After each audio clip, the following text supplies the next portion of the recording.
Hey there, my name's Monica and I'm 35 years old. I just got the best revenge on my superficial ex-husband, and I thought that I'd come on here and share my story with anyone who'd want to listen. Just for some background, I met Zach through a work colleague of mine when I was around 24. At this time, I was struggling a lot because I had just moved to an entirely different state for work. I was away from home and my family and friends. As a result, I barely ate or slept, which made me lose a lot of weight.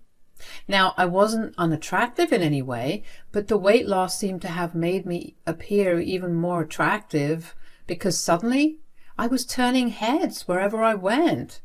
And that only made me feel worse because it made me feel like I had been ugly before. Anyway, I had a friend at work who told me that she had an attractive friend who was looking for someone. Now, I'm usually very shy when it comes to dating and whatnot, but I was feeling really low, so I figured that a good date might cheer me up. So I agreed to date with her friend, Zach, and she was not lying when she said that Zach was attractive. We hit it off really well, and that one date turned into one more and then another until we became an official couple. While Zach was an attractive and charming man, there was only one flaw to him, and that was that he wasn't exactly earning very well. But I didn't mind that because I had big feelings for him and I made enough to pay for all our dates. Anyway, the relationship got really serious, and after about 3 years of dating, we decided to get married. Zach invited all of his friends and family, who I did not get to meet until our wedding because they all lived on the other side of the country. Our wedding was truly a glorious day. I met more people than I ever did in my entire life. I didn't get to know them well, but everyone on Zach's side seemed to be lovely people. If there was one thing that I would note here, it is that all his friends, who were his childhood friends, were super rich. They bought us the fanciest and most expensive gifts. These are things that I never thought I'd ever own. Anyway, life after marriage was pretty good for me.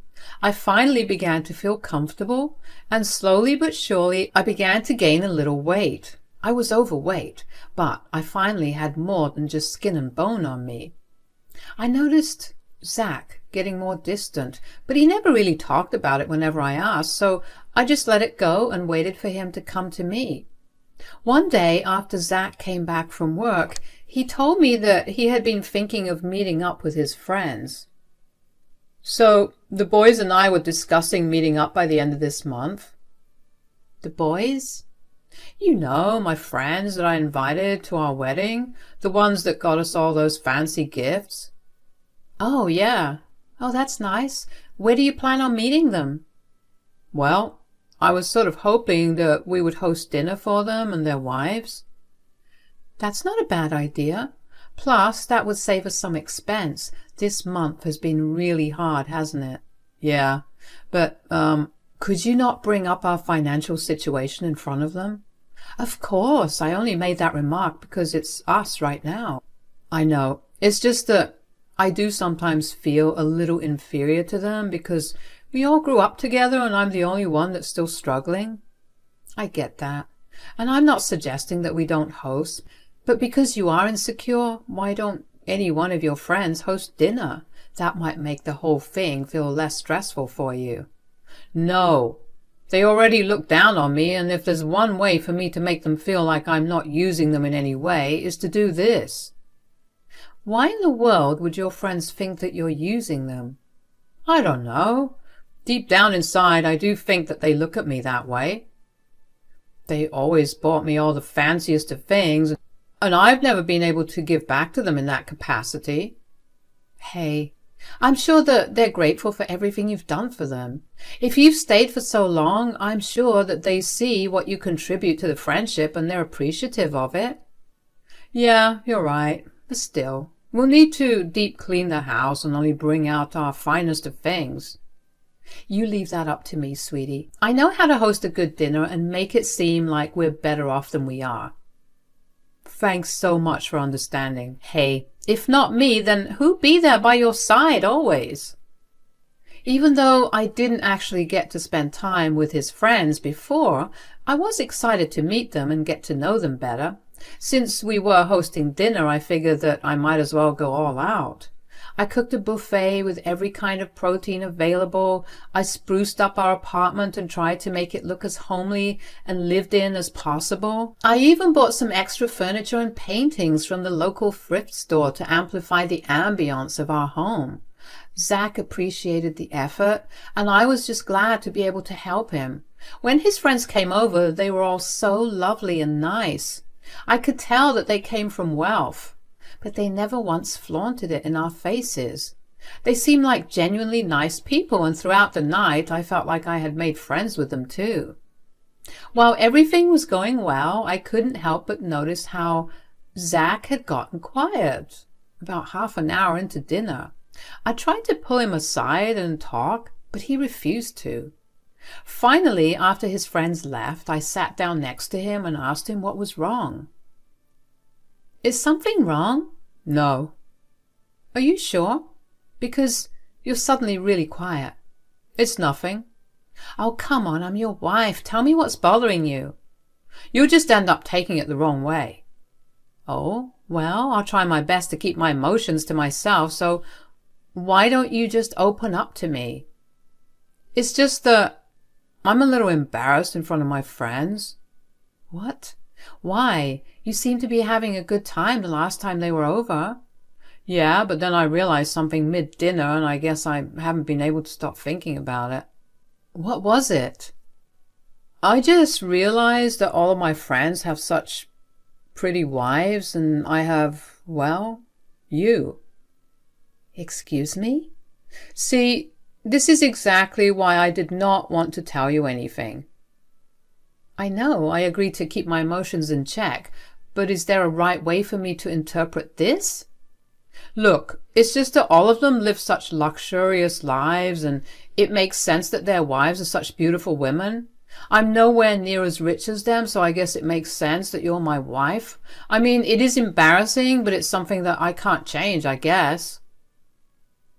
"You do realize that I look haggard all the time because I'm always working to keep us afloat.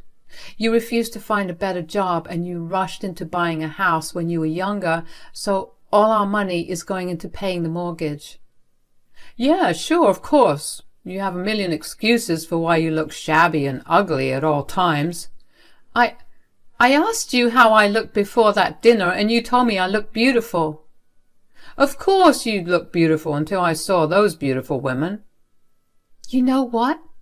I think that this is just a bizarre conversation, and that our emotions are running too high. Let's just have this conversation later on, when we've calmed down." I grabbed a bag, threw in a few of my clothes and other essentials, and made my way over to my friend's house. I managed to hold in my tears until I got to her house, but as soon as my car was parked in her driveway, the tears poured down. I couldn't believe the way that Zach saw me. I worked so hard for both of us. I gave him everything he ever wanted, and never minded when he never thanked me for it or never returned the same affection. I loved him so much, and he just saw me as some ugly creature he could not show off like some prized trophy. I felt anger coursing through my veins. I wanted nothing more than to turn around and head back home to give Zach a piece of my mind. But I knew that it would lead to nowhere. So I went to my friend's place, where she welcomed me with open arms and provided me with a shoulder to cry on. I stayed with her for around a week before I finally headed home. I figured I had cooled down, and I had given Zach enough time to cool down as well. When I got back home, Zach was watching TV in the living room. He did not acknowledge me at all, so I started the conversation. "Are you ready to talk right now?" "Actually, yes." "Great.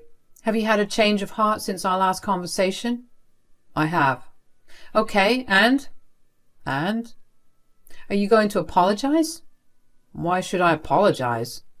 "You hurt my feelings. You insulted me. You completely made fun of my hard work." "I don't see why I have to apologize for your pathetic excuses." "Okay, so you did not have a change of heart. I'll just go back to my friend's place. Call me when you've realized how stupid you sound. No, wait, I didn't lie. I did have a change of heart. Here, sign these. Your change of heart led you to want to divorce me?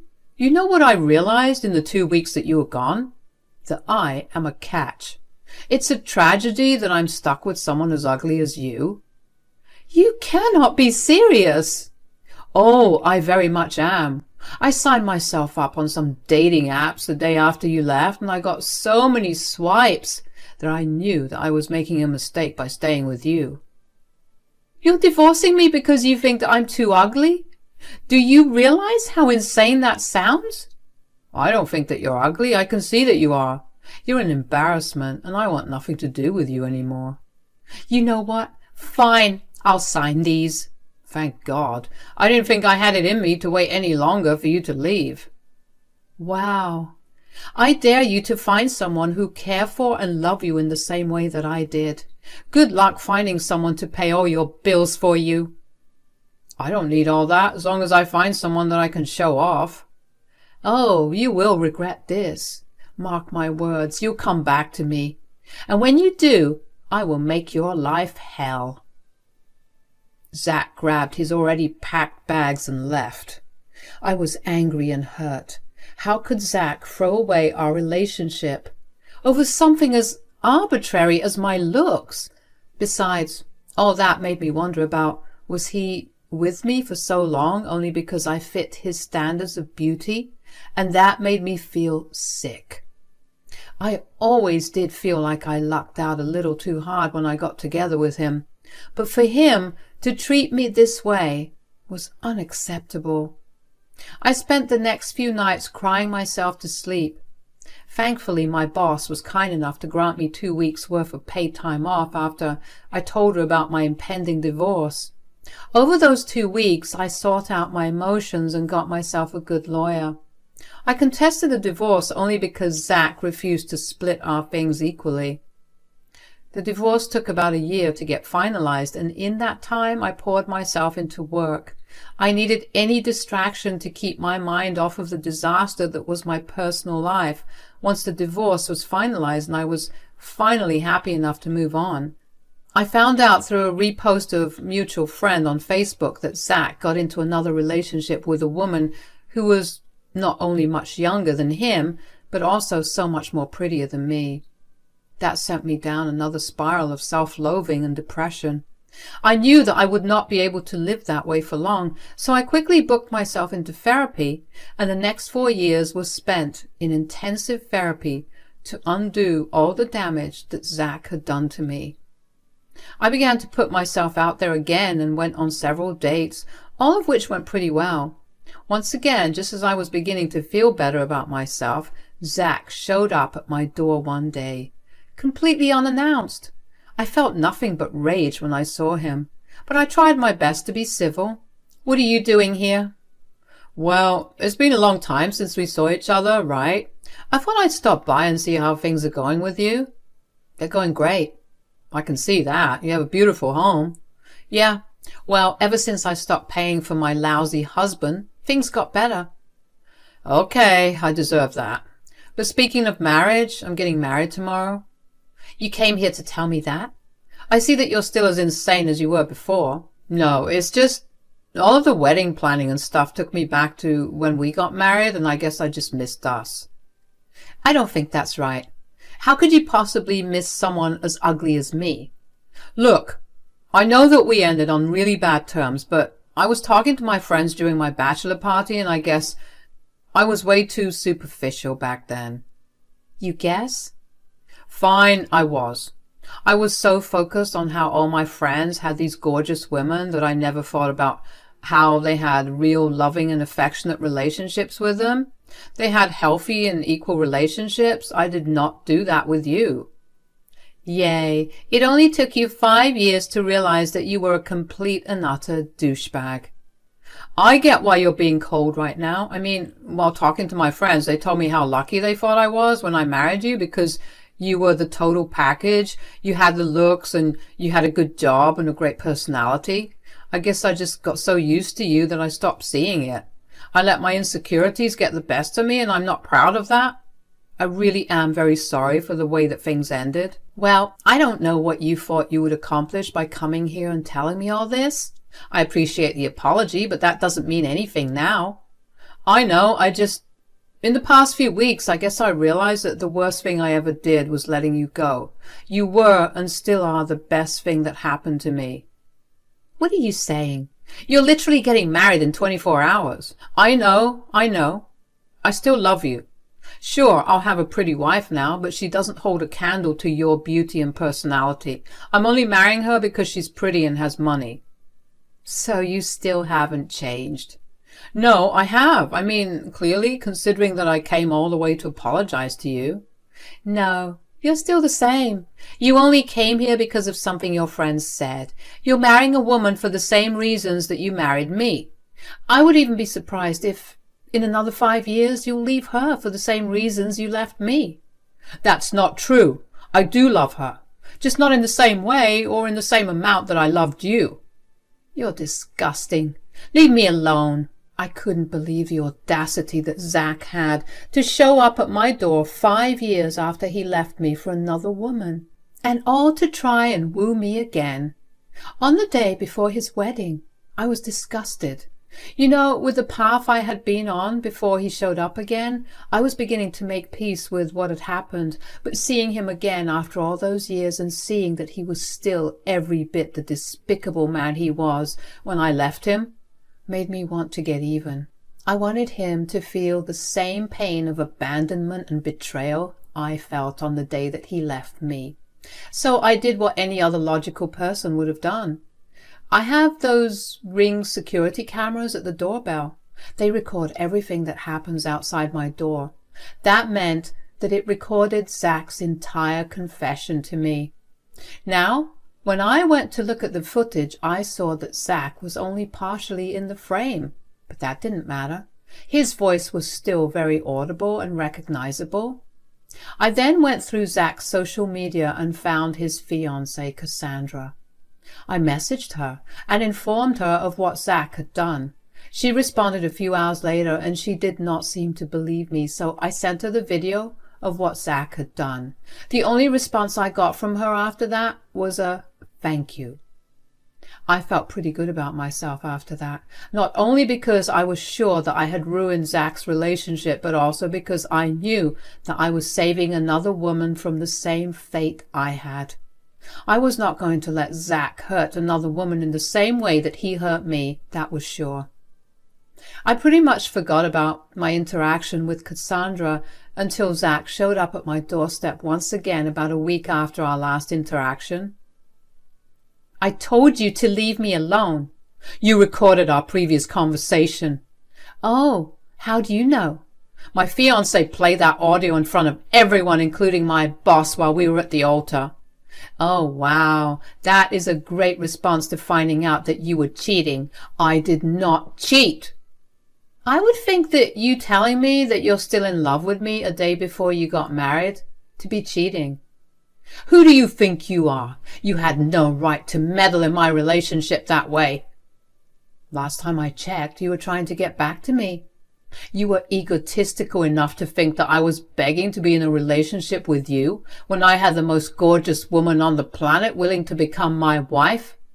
Whoa, I don't think I was being egotistical. I only sent your beautiful fiancé the recording of our last conversation and nothing else.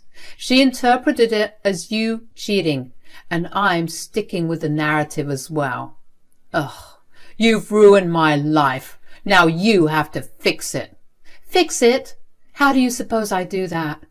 You either tell my fiancé that the recording was a fake, or you take me back. Ha, Zach, I have absolutely no reason to do any of that. You make bad decisions, and when they come back to bite you, you can't blame the consequences on someone else. Don't try to act smart with me. You need to own up to what you did and fix it. I don't have any reason to. You can go ahead and figure out your life from here on. Just make sure to never, and I mean never, contact me again, or I will ruin your life yet again. You messed with me once before, and now you'll forever live to pay the price if you keep trying to get back into my life. Bye. Nothing felt better than putting Zach in his place.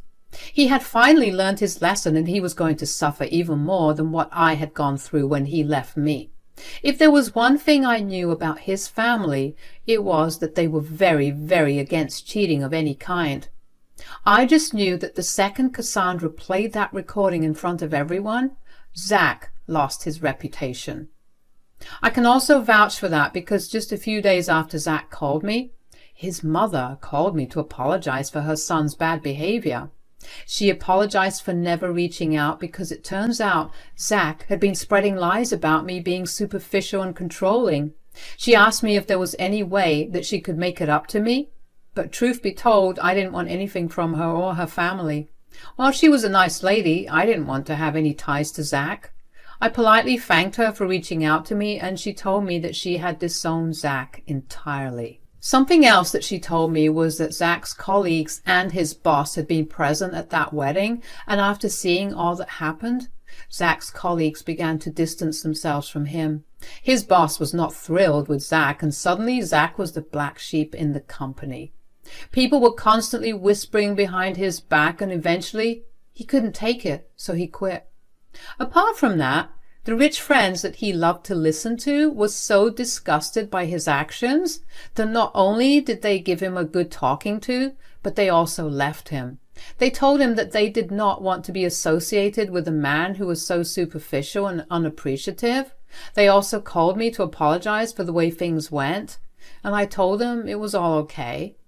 So as far as I can tell, Zach has no job, no family, no friends. I couldn't be happier about it.